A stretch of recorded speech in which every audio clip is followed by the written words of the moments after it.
Radhakrishna Foundation presents Samarpan, an offering of service.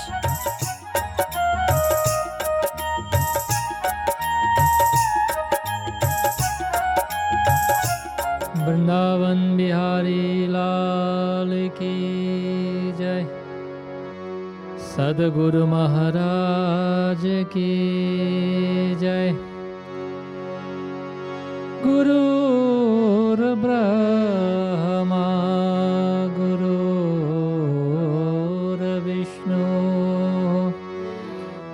गुरुर्देव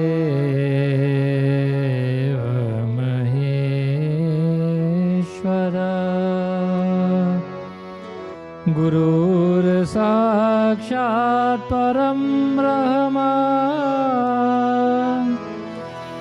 तस्मै श्री गुरुवे नमः।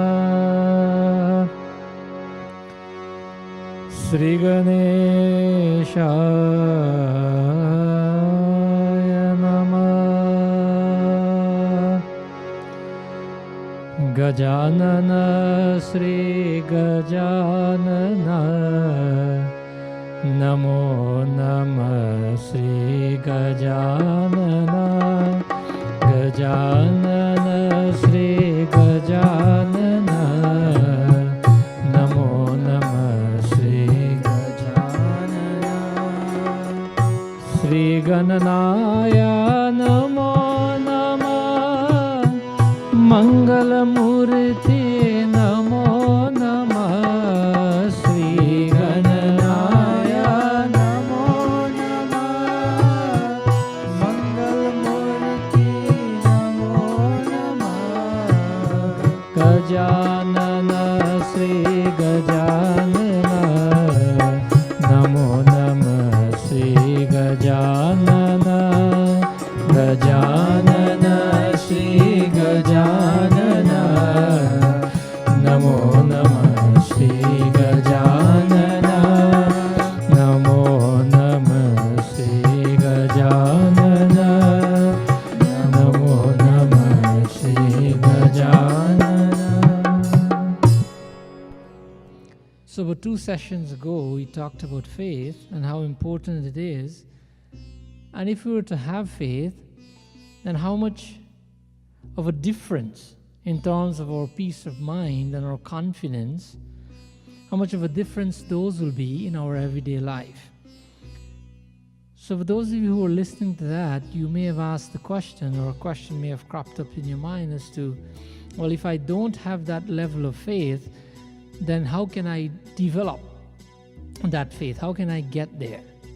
So today we'll try to answer that question, but before we do so, we can conclude safely based on the scriptures that many of us as human beings, that there are more ways than not that we can be compared to animals. However, animals are not expected to have faith, even though we have so many similarities. Hitopadesha scripture tells us what that means.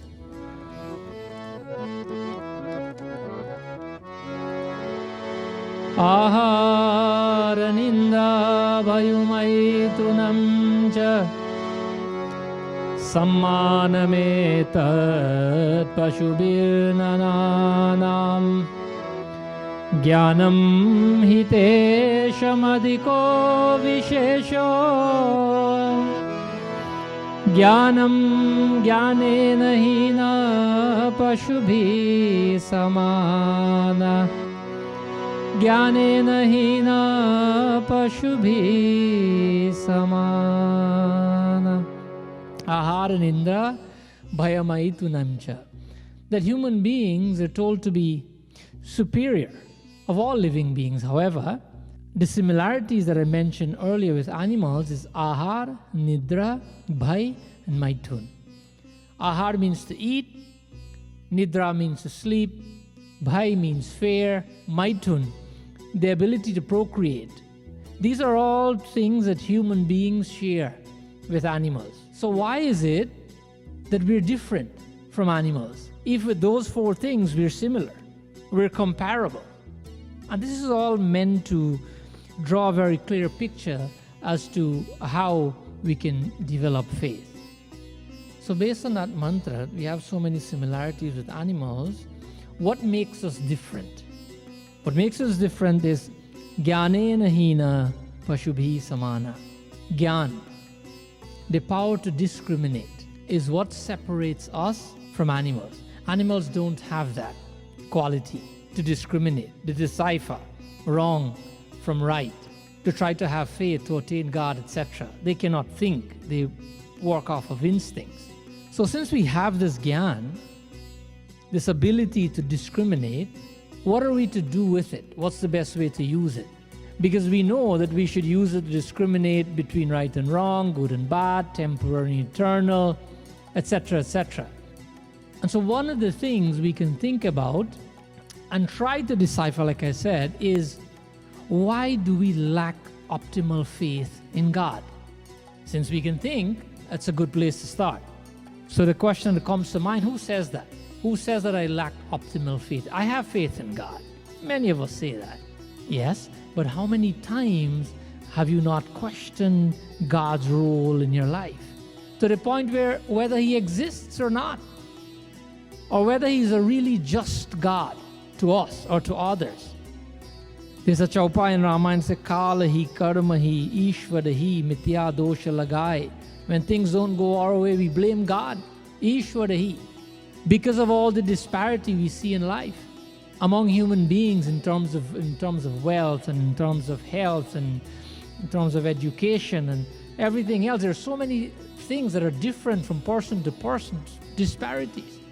Only because our intellect cannot logically justify these inequities, and so we question them. And we question the existence of God or His role in our life.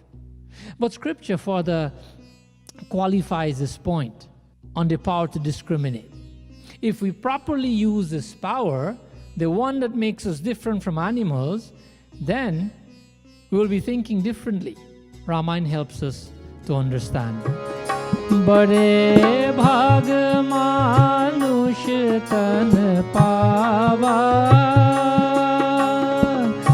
bade bhag manush tan pava, sur durlab sab granth nigava, sur durlab sab granth nigava. Jai Ram Shri Ram Jai Jai Rama, Jai Ram Shri Ram Jai Jai Rama, Shri Ram Jai Ram Jai Jai Rama. Sadhan Dham Moksha Kardara, Sadhan Dham Moksha Kardara, पाई न जाई परलोक सवारा, पाई न जाई परलोक सवारा।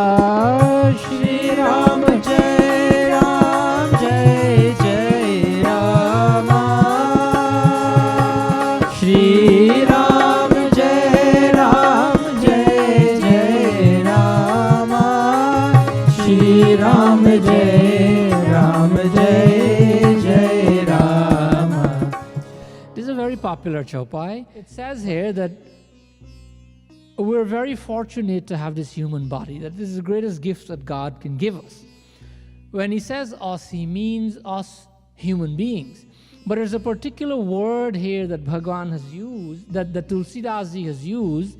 He says, Bade Bhag means it's a great fortune. Manush tan. Tan means a human body. Pava means to achieve. So Manush tan pava. Manush here means man.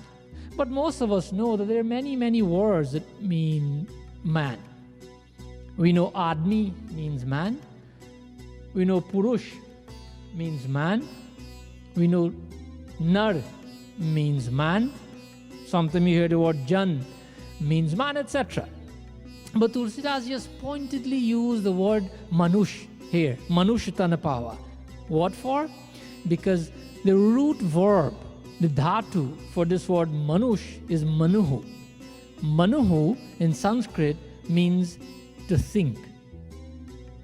Manuhu means a thinker. So when Tulsidas ji says that we're most fortunate to have this human body, he doesn't mean a human body that we can just take and do anything with it. Just be happy that we have the human body and just enjoy life, whatever your interpretation or perception of enjoyment means.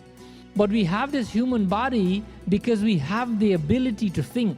Remember, this is the one thing that separates us from animals, because we're manush, because we have the ability to think, to discriminate, to know what is right from what is wrong. When we're thinkers, we can do great things. If you remember a few weeks ago, we said that everything starts from a thought, because everything is created twice. One mental creation, which is the first creation, the second one is a physical creation.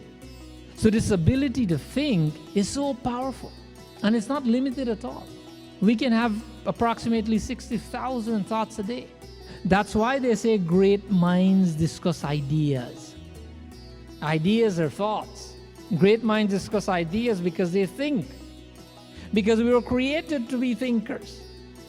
So we should hold on and act upon at least some of these thoughts that we get every day.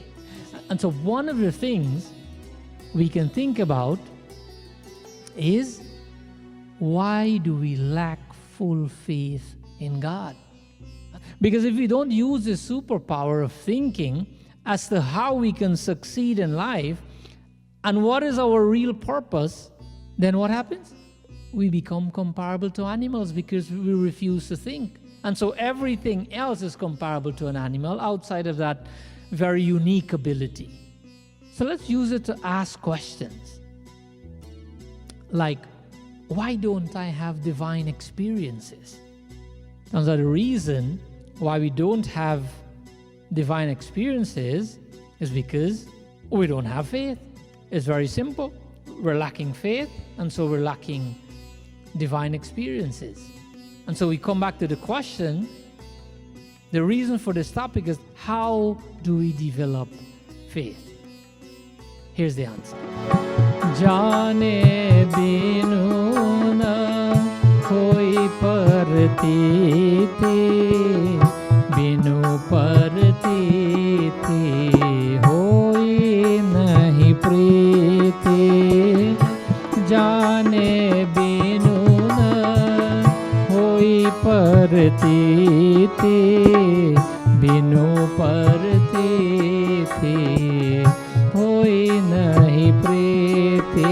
Raja Ram Ram Ram, Sita Ram Ram Ram, Raja Ram Ram Ram, Sita Ram Ram Ram. Priti bina nahi bhakti vidai, priti bina nahi bhakti vidai. Jim khagpati jal kai chiknai. Ram Ram Ram Raja Ram Ram Ram, Ram Ram Ram Raja Ram Ram Ram. Ramayana answers the question why we as human beings lack faith in God. We're all people who believe in God. We believe in the existence of God. We know a little bit about God, but the Chaupai says, Jane binu nahi hoi padati. Jane binu. Jane here means knowledge, binu means without.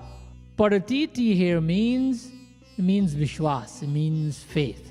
That without knowledge, faith is out of the question. Without knowledge of the scriptures, that faith is out of the question. And binu padatiti, without faith, hoi nahi priti here means love. Without faith, there can be no love for God. By now we all know that without love we cannot attain God. So this whole exercise, this whole reason that we need to be able to develop faith starts with this root verb vit, which forms the word vidya, which means to know, to have applicable knowledge when it comes to us wanting to develop faith. I remember one time seeing a signboard at one of these billboards on the side of the highway. It says, "No God, no peace. No God, no peace." N-O, God, you cannot experience peace.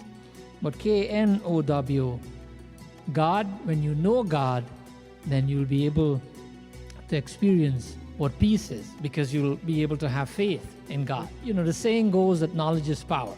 But knowledge can also be extremely confusing, because every day, especially in this age, we're inundated with information. It's within easy reach. The internet is always only a click away. The media operates on a 24-hour cycle. So in this era of information overload, it's natural to wonder what is what, because only some of that knowledge is authentic. A lot of it is intermingled with opinion and propaganda. Some of it is misleading, and some of it downright false.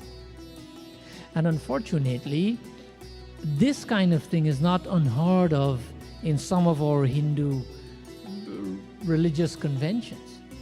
Knowledge that cannot take us forward spiritually. However, we circulate our preferred type of knowledge, our select knowledge, to our favorite, political or corporate or social bubbles. But rarely we tap into spiritual or scriptural knowledge. Mostly we're not interested.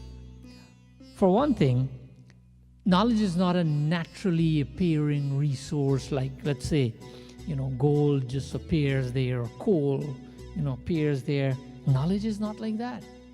Knowledge is generated by what? Remember the root verb? Vit, to know. Knowledge is generated by a knower. Only who knows can give knowledge.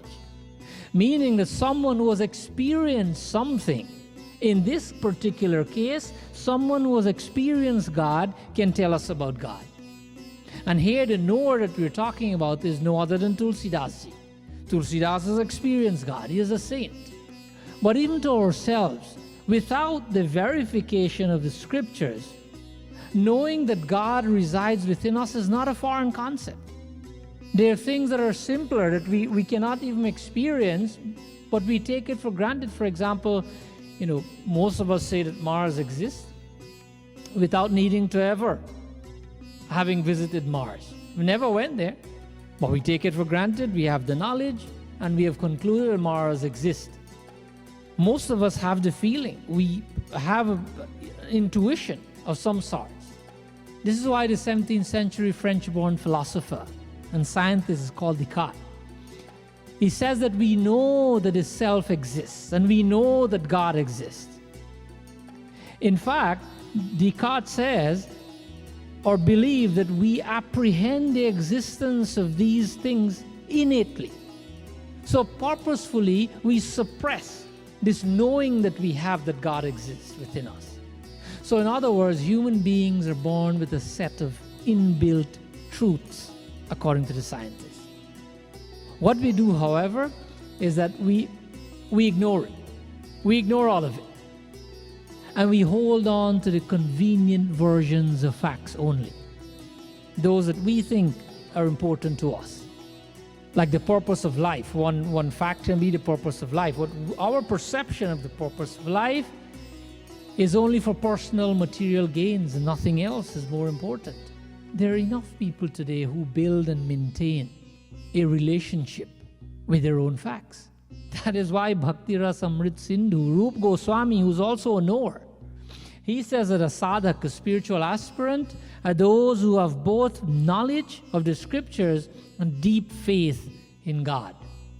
Those are spiritual aspirants. Through knowledge, theoretically, we'll be able to know God.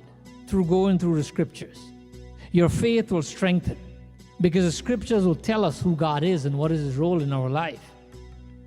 Once that is strengthened, that would lead not only to a greater scriptural knowledge, but it leads to experiential realization of God. But for that to happen, you need real knowledge, knowledge of the scriptures, given by a saint, someone who knows, someone who has experienced God. So let's use this story as an example of how the right type of knowledge given to us by a knower helps us to understand better. There's a man walking on the street one day and he discovered a very shiny object. He looked at it and thought, it looks nice, probably some kind of artificial jewelry. But he decided to pick it up. So, casually he just picked it up and put it in his coat pocket. He took it home, and one day a friend came, a friend who works for a jeweler, came, and out of curiosity, this gentleman decided to show his friend who works for a jeweler, show him this piece of stone that he found in the street. The friend looked at it and he goes like, oh, this is a precious stone. I think this thing is worth thousands of dollars. When the man heard that, he says, okay, so give it back to me. So he took it and he wrapped it up very nicely in a fine piece of cloth, and he put it away in the drawer. Because now he knows that it's worth something, it's valuable. And so his appreciation for this piece of stone that he found in the street, that he just threw around on the table before, he's now keeping it more carefully. When he had his next day off from work, now that he has an idea that this thing can be very valuable, he took it to a jeweler, a reputable jeweler. And so the jeweler looked at it and he said, this is the most valuable piece of stone you have here. This thing is worth a whole lot of money. The jeweler, knowing the full value, he tried to make a business deal with this gentleman who was ignorant of what is the value of this thing. So he said to the owner, he said, look, this thing is so valuable that immediately, like right now, I'll give you $50,000 for this piece of stone. No questions asked. On hearing this, the man's appreciation for the stone increased even more. And so he wants more information. He said to the jeweler, he asked, how much is it really worth if you're giving me $50,000? The jeweler said, it's worth $100,000.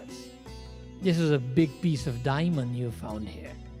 The owner immediately fell in love with this stone that he just had around on the table at home. He took it home. It's not in the piece of cloth in the drawer anymore. He bought a safe and he secured it in his closet. Every morning, he goes and he looks at it. When he sees it, he gets immense satisfaction. When it was just a piece of stone, he barely had any relationship with it at all. He didn't even care if it was there. If he had any relationship at all, it was just a casual, a careless one. Then, when he knew that it's worth thousands, and by now it's worth 100,000, his love for it grew directly proportional to the increased value of the stone. When he got the real knowledge, when he knew the true value, his love, his appreciation, and his relationship all grew exponentially. This is why we need to relentlessly pursue real knowledge, scriptural knowledge. Knowledge that will help us to understand who God is and His role in our life, because the scriptures will inform us of those things. Not only our relationship with Him, but by extension, His role in the world. In the same way that the owner did not know the value of the stone, and so he had no relationship, when you have knowledge and you know the value, the necessity and the role of God in our lives, and how much peace and contentment and joy and satisfaction God can bring to us in our lives, it will be equivalent to knowing the real value of the stone. Our love will also grow exponentially. Not only that, when we have knowledge and our faith becomes stronger, something else would happen. according to faith. Astityevopalamdyastattva bhavena chobhayo astityevyopalabdyasya tattvabhava prasidati. Yajurved Kathopanishad 2:3-13 says here that who has tattvabhav, tattvabhav, in knowing, who has full faith in God, what happens? Prasiddhati. Now not only would your life be easier, more comfortable and peaceful, but God will be revealed to such a person. This is Ved. So it serves to inform us that we should do our best to get the right type of knowledge, scriptural knowledge. This would increase our faith, and then God will be revealed to us. So let's harness the power of discrimination, this power that we have to think, this power that we have as human beings. We've been given this. Let's use it to differentiate ourselves from the other similarities with animals. Let us use this innate ability to differentiate also from right and wrong. Let's understand the importance of true knowledge, because we're truly inundated every day with information, each moment of the day, each moment that we're awake. And so this can lead to confusion, like we said before, confusing the mind. Let's remind ourselves that we have the power within us to eliminate that knowledge that is harmful to us and thrive for true knowledge, knowledge of God. And with this knowledge, all things become possible with the knowledge of God, with Tattvabhav, with Tattva Gyan. And like the man who found the diamond and gained knowledge of its true worth, its true value, once we gain true value, or true knowledge rather, of God, having that faith that God is always there for us, knowing that all things are made possible by His grace, and knowing that we are guided by His divine hands, we too will reach that pinnacle of our faith where we understand and know without doubt who God is. With this knowledge, our faith will strengthen and our lives will be happier and more blissful. बार बार वर मांग हो हर्ष दे हो श्रीरंग परसरो जयन पायनी भक्ति सदा सत्संग बोलो राम बोलो राम बोलो राम बोलो राम राधे श्याम राधे श्याम राधे श्याम राधे श्याम उमापति महादेव की जय पवन सुत हनुमान की जय सियावर रामचंद्र की जय शरणम प्रभु